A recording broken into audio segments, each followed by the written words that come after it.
और most important selected जो आने वाले एग्जाम में, बोर्ड एग्जाम में पूछे जाने वाले हैं, जो है मोस्ट इंपॉर्टेंट 40 क्वेश्चंस में लेकर आया हूं और आंसर के साथ, और एक ही वीडियो में आप कंप्लीट 40 क्वेश्चन, 40 प्रश्न आप देखते देखते आप तैयार कर लेंगे कि बोर्ड एग्जाम देने वाले बच्चे। तो पहला क्वेश्चन लिया है, most important question, a letter to God से है। क्वेश्चन है, why did Lencho write a letter to God? Lencho ने ईश्वर को पत्र क्यों लिखा? उसके क्वेश्चन देखते हैं कि Lencho wrote a letter to God because the hailstorms destroyed his entire crop, leaving his family with no food. He believed only God could help him by sending money to sow again and survive. Lencho ने ईश्वर को पत्र लिखा क्योंकि भारी तूफान आया, बर्फ की बारिश का भारी तूफान आया और जिसने उसकी इंटायर क्रॉप, पूरी फसल को नष्ट कर दिया, डिस्ट्रॉयड कर दिया। और इसके कारण उसकी पूरी फैमिली, पूरा परिवार जो है विथ नो फूड, यानी बिना भोजन के, बिना आहार के, बिना अन्न के हो गया। उसके पास खाने को अन्न नहीं। उसे केवल ईश्वर पर भरोसा है कि वह उसे कुछ मनी सेंड करेगा, ईश्वर कुछ उसे पैसे भेज के उसकी मदद करेगा। टू सो माने बोना, ताकि वो अपनी फसल को फिर से बो सके और सर्वाइव और जिंदा रह सके अगली फसल के आने तक। नेक्स्ट क्वेश्चन हम देखेंगे।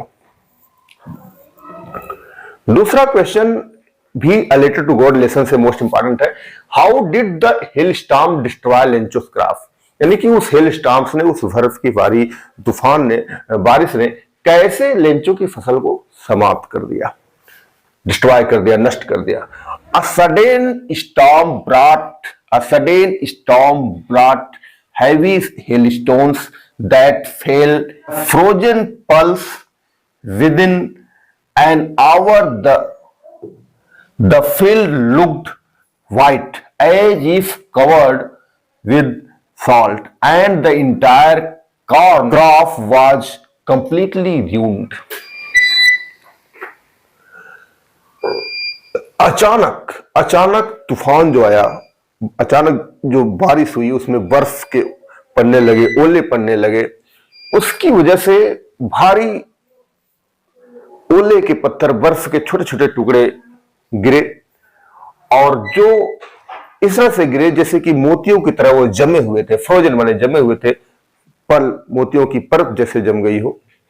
और विद इन एन आवर, 1 घंटे में द फील्ड, पूरा जो खेत है वो लुक्ड व्हाइट, सफेद हो गया है। एज इफ कवर्ड जैसे कि वो ढका हुआ विशाल, जैसे कि सफेद नमक से ढक दिया गया हो, ऐसे इतनी बर्फ पड़ी कि खेत पूरा सफेद हो गया। एंड द इंटायर कॉर्न, और पूरा जो मक्के का कॉर्न, मक्के के जो फसल थी, मक्के की क्रॉप, जो कॉर्न माने मक्का, मक्के की जो फसल थी, पूरा इंटायर माने पूरा मक्के की फसल थी, वाज कंप्लीटली, पूरी तरह से रूइंड माने नष्ट हो गया, बर्बाद हो गया। तो नेक्स्ट क्वेश्चन जो मोस्ट इंपॉर्टेंट है वो ये है कि how did the postmaster try to keep Lencho's faith alive? ये भी question a letter to God से मोस्ट इंपॉर्टेंट है, अक्सर एग्जाम में पूछा जाता है। ठीक है, मोस्ट इंपॉर्टेंट 40 क्वेश्चन आपको इस वीडियो में आपको तैयार करा देंगे हम। How did the postmaster try to keep Lencho's faith alive? नहीं, किस प्रकार पोस्टमास्टर ने लेंचो की आस्था को जीवित रखा। अलाइव माने जीवित रखना और फेथ माने आस्था। Postmaster collected money from his employees and contributed from his own salary to send it to Lencho. He wanted to keep Lencho's faith in God unbroken and appreciated his innocence. यानी Lencho का इतना भोला Lencho था, उतनी उसकी आस्था इतनी थी ईश्वर में कि वह, उसे विश्वास था कि ईश्वर उसे पैसे जरूर भेजेगा। उसने लेटर लिखा तो उस आस्था को बरकरार रखने के लिए, बनाए रखने के लिए, विश्वास को बनाए रखने के लिए पोस्टमास्टर ने उसकी मदद की। कैसे मदद की? क्या करा कि पोस्टमास्टर ने कलेक्ट किया, इकट्ठा किया मनी, पैसा इकट्ठा किया अपने एम्प्लॉइज, अपने कर्मचारियों से, एंड इट कंट्रीब्यूटेड, और दिया, योगदान दिया, from his salary, own salary, अपनी तनख्वाह से भी योगदान दिया, to send it to Lencho, और लेंचो को भेजा, ठीक है। और he wanted to keep Lencho's faith, Lencho के जो आस्था थी, जो विश्वास था, उसको बनाए रखना चाहता था इन गॉड, ईश्वर में जो उसकी आस्था थी वो बनाए रखना चाहता था, अनब्रोकन, ताकि वह आस्था टूटे न, एंड अप्रिशिएटेड हिज इनोसेंस, और उसकी मासूमियत, इनोसेंस माने मासूमियत, भोलापन, उसकी मासूमियत, उसके भोलापन, ईश्वर की आस्था में को उसने जो है उसकी प्रशंसा की, जो उसमें ईश्वर की आस्था थी, उसका भोलापन, मासूमियत था, उसकी प्रशंसा की, अप्रिशिएटेड की। तो कुल उसने 70 पैसेस जो है कलेक्ट किए, 70 पैसेस कलेक्ट किए, 70 पैसेस कलेक्ट किए उसने, जबकि लेंचो कितने मांगे थे? लेंचो ने 100 पैसेस मांगे थे, लेंचो ने मांगे थे पूरे 100 पैसेस मांगे थे, लेंचो ने 100 पैसेस मांगे थे, लेकिन पोस्टमास्टर ने अपने एम्प्लॉय से, अपने सैलरी से जो कलेक्ट कर पाया 70 पैसेज कलेक्ट कर पाया, यही 70 पैसेज उन्होंने भेज दिया लिफाफे में भर के, लेकिन मांगा था उसने 100 पैसेज, ईश्वर से 100 पैसेज मांगा था कि please God send me 100 passage. ये ध्यान रखो। चलिए नेक्स्ट क्वेश्चन देखते हैं, ठीक है। नेक्स्ट मोस्ट इंपॉर्टेंट जो क्वेश्चन है वो ये है, फोर्थ क्वेश्चन है कि why did Lencho call the post office employees a bunch of, ये बड़ा इंपॉर्टेंट क्वेश्चन है, ये अक्सर एग्जाम में पूछा जाता है। मतलब बेईमान, बेईमानों का समूह क्यों कहा, ठीक है, बेईमान क्यों कहा, उन पोस्ट ऑफिस के कर्मचारियों को बेईमान क्यों कहा, पंच ऑफ क्रूक्स क्यों कहा, जबकि उन्होंने मदद की थी तो आइए देखते हैं क्वेश्चन का आंसर क्या होगा।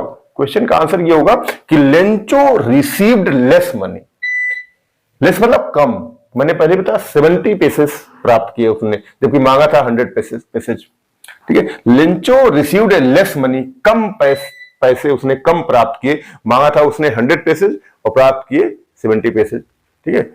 देन ही रिक्वेस्टेड, जितना उसने भगवान से प्रार्थना की थी उससे कम पैसे उसे मिले, he thought God had sent the full amount, but the post office employees had stolen the rest.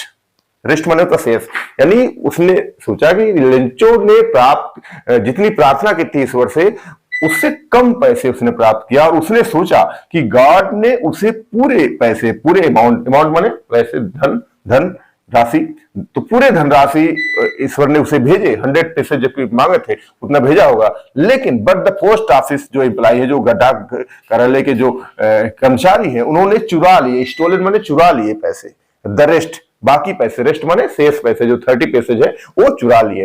His blind faith, उसकी जो अंध आस्था थी, ब्लाइंड माने अंधा, ठीक है, और उसकी जो अंध आस्था थी, अंध विश्वास था, अंध श्रद्धा थी जो उसकी, ये मेड हिम, अपनी अंध आस्था की वजह से उसने ये गलतफहमी, मिसअंडरस्टैंड, ठीक है, ये गलतफहमी, मिसअंडरस्टैंड माने गलतफहमी, ठीक है, ये गलतफहमी हो गई नासमझदारी में, देयर काइंडनेस, ठीक है, उनकी जो देयर काइंडनेस मतलब डाकघर के कर्मचारियों की दयालुता, जो काइंडनेस थी उनकी दयालुता को उसने गलत समझ लिया, ठीक है।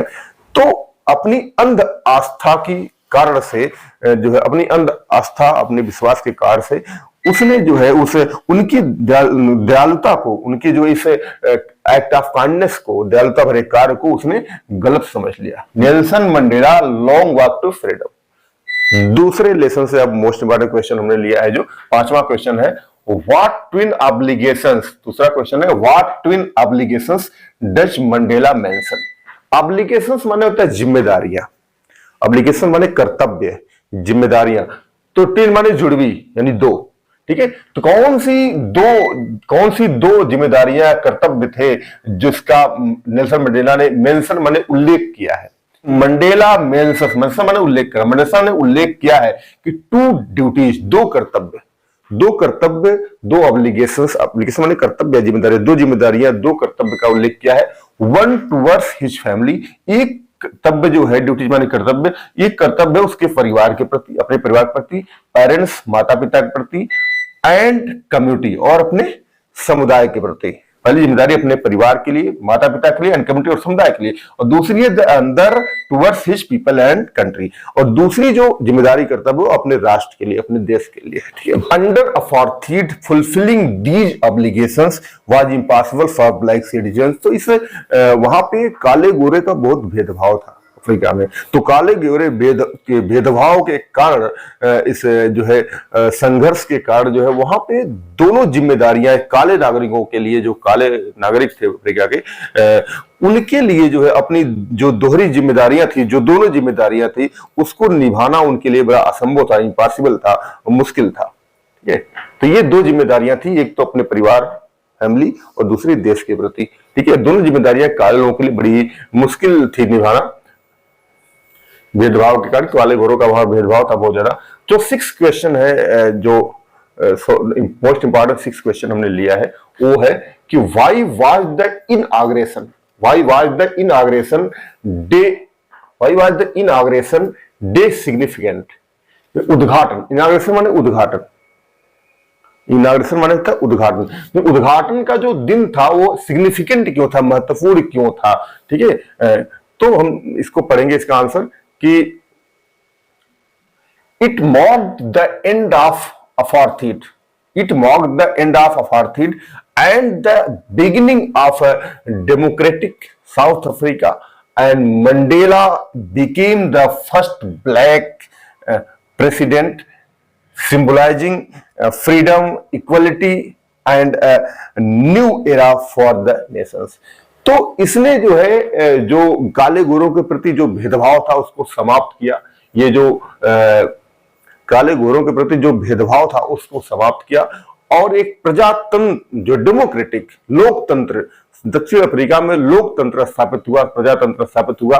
और मंडेला पहले द फर्स्ट ब्लैक, पहले काले राष्ट्रपति बने, नेल्सन मंडेला साउथ अफ्रीका में, और जो जिन्होंने समानता, स्वतंत्रता और जो एक अपने राष्ट्र के लिए एक नए युग की शुरुआत की। ठीक है, नेक्स्ट क्वेश्चन जल्दी करेंगे क्योंकि 40 क्वेश्चन कवर करना है, तो इसलिए आप इसको बार बार दोहरा के देख सकते हैं, लेकिन मैं जल्दी कवर करूंगा। आपको देखना हो तो बार बार देखिएगा। नेक्स्ट क्वेश्चन है इसी नेल्सन मंडेला लेसन से ही कि how had apartheid created deep wounds in south Africa. Apartheid का मतलब होता है रंग भेद की नीति या नस्ली भेदभाव की नीति। साउथ अफ्रीका में एक ऐसा समय था जब जो है वहां पे रंग के आधार पे, नस्ल के आधार पे जो है काले गोरे के आधार पे वहां पे हर जगह भेदभाव होता था, चाहे वो स्कूल हो, चाहे वो बस हो, चाहे वह अस्पताल हो, चाहे वह शिक्षा हो, हर जगह भेदभाव होता था। तो उस भेदभाव के शिकार काले लोग जो है होते थे। ठीक है, काले लोगों के साथ बड़ा बुरा बर्ताव किया जाता था। तो इस तरह से किस प्रकार के इस नस्ल भेद, रंग भेद ने जो है गहरे जख्म दिए साउथ अफ्रीका में जो है, उसको समझेंगे। ठीक है, क्वेश्चन जो है आंसर यह है कि south apartheid denied black people basic human rights. ठीक है, apartheid denied black people basic human rights, apartheid denied black people basic human rights, यानी जो नस्ल भेद की नीति थी, रंग भेद नीति थी, उसने डिनाइड, इनकार कर दिया काले लोगों को जो है उन्हें जो आधारभूत, जो उनके मानव के जो अधिकार होते हैं उसको पूरी तरह से इनकार किया। और मानवों को जो काले लोगों को जो है उन काले लोगों को उनका जो प्राथमिक जो मूलभूत अधिकार होता है उससे वंचित रखा, और डिग्निटी, उन्हें सम्मान से वंचित रखा, एजुकेशन, शिक्षा से वंचित रखा, एंड अपॉर्चुनिटीज और तमाम प्रगति के अवसरों से वंचित रखा। इट क्रिएटेड फियर, इससे भय उत्पन्न हुआ, डर उत्पन्न हुआ, पॉवर्टी, गरीबी आई काले लोगों में, इनइक्वलिटी, असमानता आई समाज में, एंड लाइफ लॉन्ग सफरिंग, एक लंबे समय तक चलने वाली पीड़ा, तकलीफ, जो है लिविंग इमोशनल, और जिसने लोगों को जो है कि भावुक कर दिया, एंड सोशल बाउंड्स, और एक सामाजिक रूप से एक जख्म दिया जनरेशन और आने वाली पीढ़ी पर एक गहरा जख्म जो है छोड़ा। मोस्ट इंपॉर्टेंट क्वेश्चन है 10th के लिए, what does Mandela say about करेज, यानी कि नेल्सन मंडेला ने साहस के बारे में क्या कहा है, साहस के बारे में वो क्या कहते हैं। इसका आंसर ये है कि Mandela says courage is not the absence of fear, भय न होना ये साहस नहीं है, बल्कि but the Triumph over it, बल्कि भय पर विजय प्राप्त करना साहस है। ट्रियम्फ माने विजय। A brave person faces fear, एक बहादुर व्यक्ति भय का सामना करता है, एंड ओवरकम्स इट, और इस पर विजय प्राप्त करता है, और इस पर विजय प्राप्त करता है फॉर अ जस्ट कॉज, ठीक है, फॉर अ जस्ट कॉज, किसी अच्छे कार्य के लिए, किसी अच्छे कार्य के लिए, किसी अच्छे कार्य के लिए जो है वो इस पर विजय प्राप्त, ओवरकम्स माने विजय प्राप्त करना, rather than running away, rather than running away, यानी कि उस भय से डर करके भागने की बजाय, परिस्थितियों से जो है कि डर करके भागने की बजाय उस सामना करता है, उस पर विजय प्राप्त करता है, ये जो है बहादुर व्यक्ति होता है। ठीक है, चलिए नेक्स्ट लेसन भी है और नेक्स्ट क्वेश्चन भी है मोस्ट इंपॉर्टेंट। अब नेक्स्ट जो क्वेश्चन है मोस्ट इंपॉर्टेंट वह है हिज फर्स्ट फ्लाइट लेसन से है, और क्वेश्चन है कि why was the young seagull afraid to fly. ठीक है, जो छोटा सीगल था वह उड़ने से क्यों डरता था, उड़ने से क्यों भयभीत रहता था।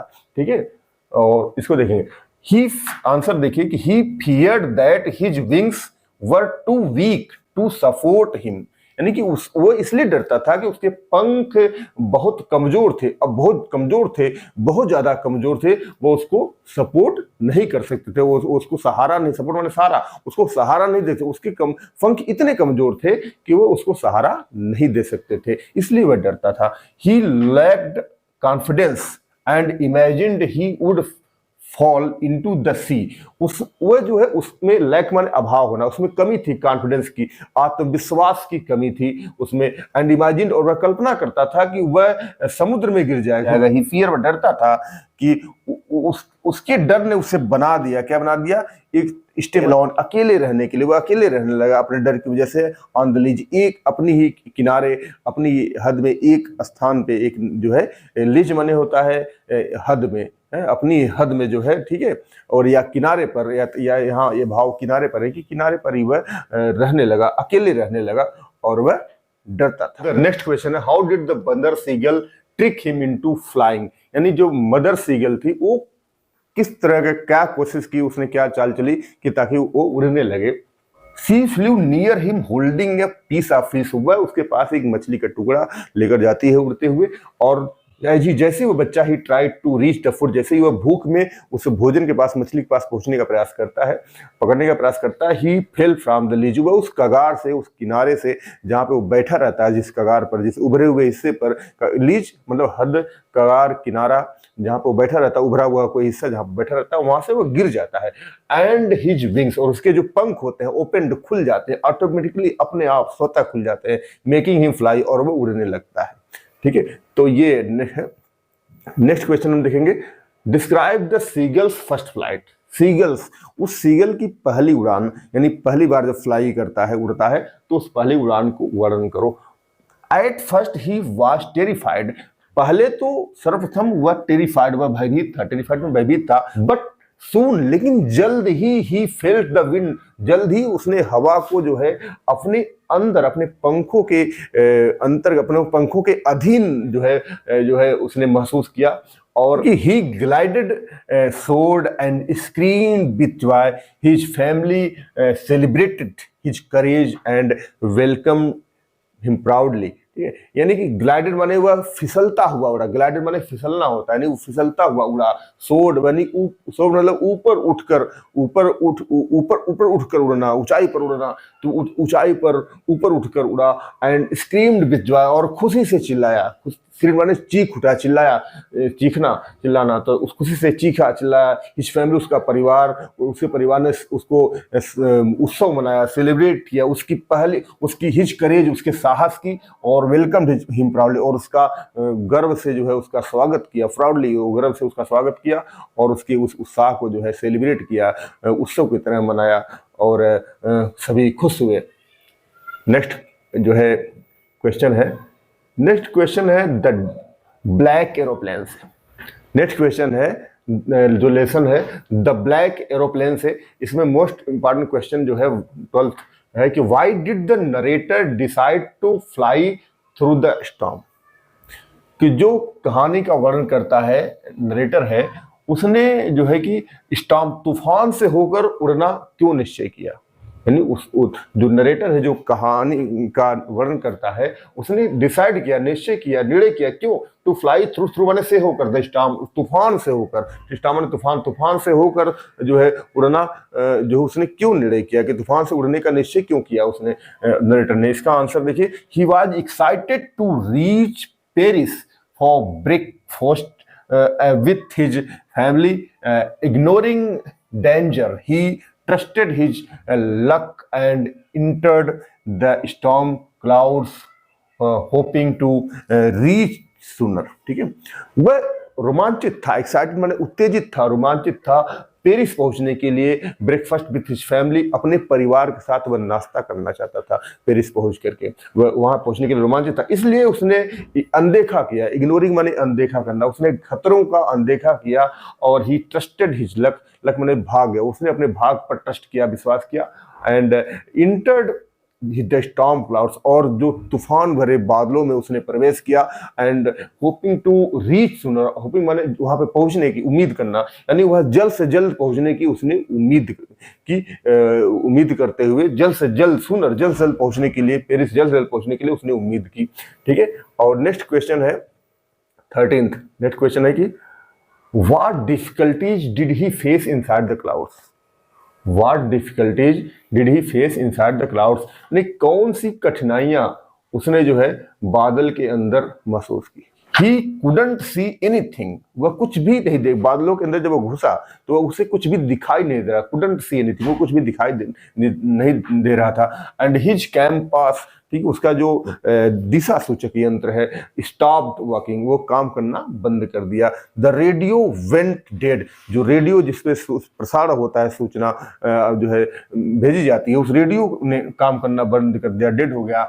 एंड फ्यूल वाज रनिंग लो, और ईंधन भी कम हो गया, जो फ्यूल था, जो ईंधन था जिससे चल रहा था एरोप्लेन, वह कम हो गया। He lost complete control and field helpless in the darkness, वह पूरी तरह से अपना नियंत्रण एरोप्लेन पर उसने खो दिया, लॉस्ट ने खो दिया, कंप्लीट कंट्रोल, पूरा नियंत्रण उसने खो दिया एरोप्लेन पर। एंड फील्ड हेल्पलेस, और असहाय, हेल्पलेस और असहाय महसूस करने लगा इन द डार्कनेस, अंधेरे में वह बिल्कुल असहाय हो गया। ठीक है, तो next question, why was the narrator surprised after landing? Why was the narrator surprised after landing? यानी कि जो वर्णन करता है, जो नरेटर है, जो वर्णन करता है, जमीन पर उतरने के बाद, जमीन पर उतरने के बाद वह आश्चर्यचकित क्यों हुआ। Why was the narrator surprised, क्यों आश्चर्यचकित हुआ आफ्टर लैंडिंग, आफ्टर लैंडिंग, यानी कि जमीन पे उतरने के बाद वह सरप्राइज्ड, उसने आश्चर्यचकित क्यों हुआ जब वह उतर गया जमीन पर, जो है वही बात है, नरेटर सरप्राइज्ड आफ्टर लैंडिंग, यानी लैंडिंग करने के बाद, जमीन पे उतरने के बाद नरेटर ने क्यों आश्चर्यचकित महसूस किया। The control tower said no other plane was in the sky, जो कंट्रोल टावर था, ठीक है, जो नियंत्रण करता था, जो टावर सेड, उसने उसके अनुसार no other plane was in the sky, आसमान में कोई भी जो है प्लेन नहीं था। The mysterious black aeroplane that guided him had no record, ठीक है, तो मिस्टीरियस मतलब रहस्यमयी जो काला एरोप्लेन था, ब्लैक एरोप्लेन, काला एरोप्लेन था, जिसने उसे गाइड किया, निर्देश दिया, हैड नो रिकॉर्ड, जिसका कोई भी रिकॉर्ड नहीं है, कोई भी अभिलेख नहीं है। यहाँ पे लिविंग हिम, कोई भी एरोप्लेन नहीं है दूसरा आकाश में। Living him confused about who saved his life, leaving him confused about who saved his life, इस बात से वो भ्रमित रहा कि उसके जीवन को बचाया किसने। इस वजह से वह जो है सरप्राइज था। लैंडिंग सकुशल जब कर गया, वो जमीन पर उतर गया, तो वह इस बात से सरप्राइज हुआ कि आखिर उसकी जिंदगी बची कैसे, जबकि आकाश में कोई जहाज था नहीं दूसरा, तो उसकी जिंदगी बची कैसे। ये क्वेश्चन बड़ा इंपॉर्टेंट है। आता है कि एनी ने अपनी डायरी लिखना प्रारंभ क्यों किया। Why did any start writing a diary, यानी कि एनी ने डायरी लिखना क्यों प्रारंभ किया, एनी ने डायरी लिखना क्यों प्रारंभ किया, ये क्वेश्चन है। तो Anne had no real friend to share her feelings with, ठीक है। एनी के पास कोई भी वास्तविक, कोई सच्चा मित्र नहीं था। वास्तव में एनी के पास कोई सच्चा मित्र नहीं था जिससे वह अपनी फीलिंग्स, अपनी भावनाएं, अपने दिल की बातें, अपनी मन की बातें शेयर कर सके, अपने साझा कर सके। सी felt lonely and believed a diary, ठीक है। वो पूरी तरह से अकेला महसूस करती थी, अपने आप को लोनली फील करती थी। एंड बिलीव, विश्वास कर उसने किया केवल एक डायरी पर would become her true companion to express her deepest thought, ठीक है। तो वह उसने केवल जो है एक डायरी पर उसने भरोसा किया कि वह डायरी जो है उसकी एक सच्ची कंपेनियन माने साथी, एक सच्ची साथी बनेगी, और जो उसके जिसमें जो है वह अपने दिल के, अपने मन के गहरे विचारों को वह साझा जो है वो कर सकती है। और वो जो पेपर होता है ऑफ डायरी जो है वो किसी को डायरी की वो किसी को बताएगी नहीं। वो जो राज है, उसके रहस्य हैं, जो उसकी बातें हैं, दिल की बातें हैं, वह अपने अंदर ही डायरी अपनी रखेगा और किसी और को बताएगा नहीं, ठीक है। वो ट्रस्ट उसने किया डायरी पर कि ये किसी और को नहीं पता चलेगी, केवल मैं और लिखूंगा डायरी पर, डायरी ही जानेगी, और किसी को बताएगी नहीं, किसी को पता नहीं चलेगा। तो ये इसलिए डायरी पर ट्रस्ट था उसे, इसलिए डायरी लिखना उसने शुरू कर दिया कि वो अपने सच्चे साथी के रूप में अपनी बातें उससे शेयर कर सके, ठीक है। तो नेक्स्ट क्वेश्चन है कि why did any call her diary kitty. ये बड़ा इंपॉर्टेंट क्वेश्चन आता है एग्जाम में कि एनी फ्रैंक ने अपनी डायरी को किट्टी क्यों कहती थी, उसका नाम किट्टी क्यों रखा, किट्टी, ठीक है। तो किट्टी जो है वो नाम है और डायरी का नाम है उसने रखा। एनी फ्रैंक की डायरी का नाम किट्टी था, ध्यान रखो ये किट्टी, ठीक है। ये ध्यान रखो, क्वेश्चन आता है मल्टीपल चॉइस क्वेश्चन में भी आता है what is the name of Anne Frank's diary, तो डायरी का नाम था किट्टी, एनी फ्रैंक के। तो she treated the diary like a close friend and personified it by giving it the name Kitty, so she could write freely and openly as if talking to a friend.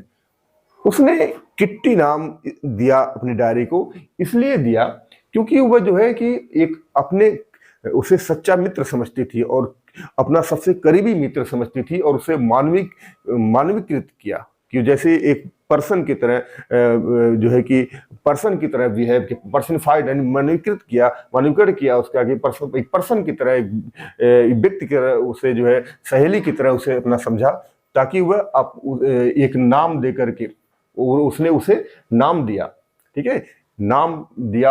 और उस नाम से ये उसने feel किया कि यह एक मेरी दोस्त है, सहेली है, और मैं इसे अपनी बातें जो है फ्रीली, स्वतंत्र होकर और मुक्त रूप से जो है कि उससे अपनी बातें कर सकती हूँ, अपनी बातें बता सकती हूँ, उसमें बातें अपनी मैं लिख सकती हूँ। एक मित्र की तरह, सच्ची मित्र, और मेरी बातें कहीं किसी को पता भी नहीं चलेगी, डायरी किसी को बताएगी नहीं, ठीक है। इसलिए वो किट्टी नाम रखा कि वो ये एक अपनी सहेली की तरह एक समझती थी, व्यक्ति की तरह समझती थी, इसलिए उसने अपना नाम, उस डायरी का नाम किट्टी रखा, ठीक है। तो ये है, नेक्स्ट क्वेश्चन है why was Mr Keesing unnerved with any.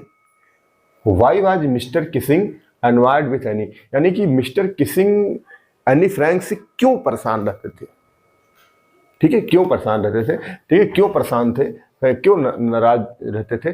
तो एनी वाज वेरी टाकेटिव में बातूनी, बहुत ज्यादा बात करती थी। इन क्लास में बहुत ज्यादा बात करती थी Anne. Mr Keesing felt she disturb the class. Mr Keesing ने महसूस किया कि वह क्लास में बाधा पहुंचाती है, डिस्टर्ब करती है क्लास को। So he punished her by asking her to write essay on the topic of talking.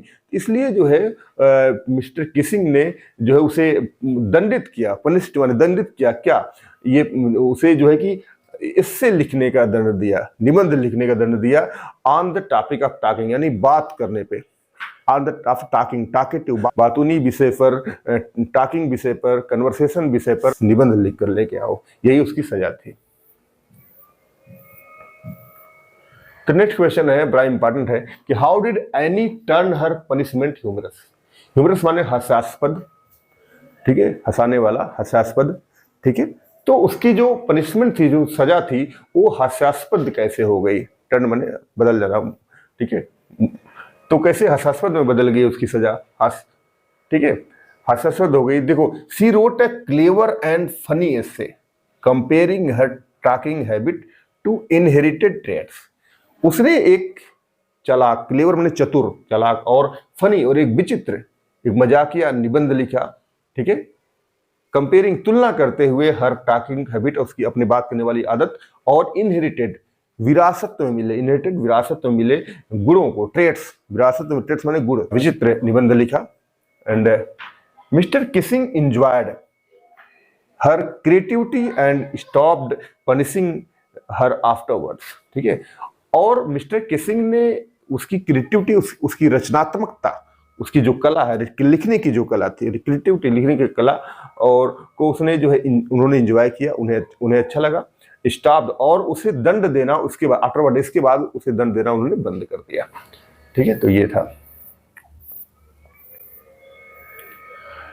Next question है ग्लिम्सेस ऑफ इंडिया, भारत की झलकियां। उसमें 3 पार्ट हैं, ठीक है। पहले पार्ट है a baker from Goa. A baker from Goa से जो मोस्ट इंपॉर्टेंट क्वेश्चन है, जो पूछा जाता है अक्सर, वो बात करेंगे। Describe the role of baker in Goan village. तो गोवा के गांव में बेकर यानी पावरोटी बनाने वालों का क्या कार्य होता था, उसका वर्णन करना है। उनकी क्या महत्व था जो है उस गांव में, उसको वर्णन करना है।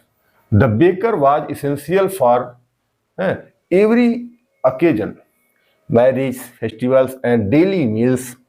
Breads, cakes and bangles were part of Goa traditions, making the baker an important community figure. Baker जो पावरोटी बनाने वाले थे बहुत ही आवश्यक थे, विभिन्न प्रकार के प्रत्येक अवसर पर, चाहे शादी का अवसर हो, चाहे वो त्यौहार हो, चाहे वो रोज की भोजन हो, उनके बनाए गए रोटी पाव, चाहे वो पावरोटी हो, चाहे वो केक हो, चाहे बैंगल्स, पाव, चूड़ी हो, इन उनके बगैर कोई भी त्यौहार, शादी विवाह सब अधूरा रहता था। तो इसलिए जो है ये गोवा की परंपरा के हिस्सा था, ये सारी चीजें गोवा की परंपरा का हिस्सा थी, ये सारी चीजें शामिल होती थी शादी विवाह में। और इस वजह से जो है मेकिंग द बेकर, जो पावरोटी बनाने वाला है, वो जो है उस समुदाय का एक महत्वपूर्ण व्यक्ति माना जाता था, महत्वपूर्ण कार्य था उनका। अब 20वां question, how does the author describe the baker's appearance.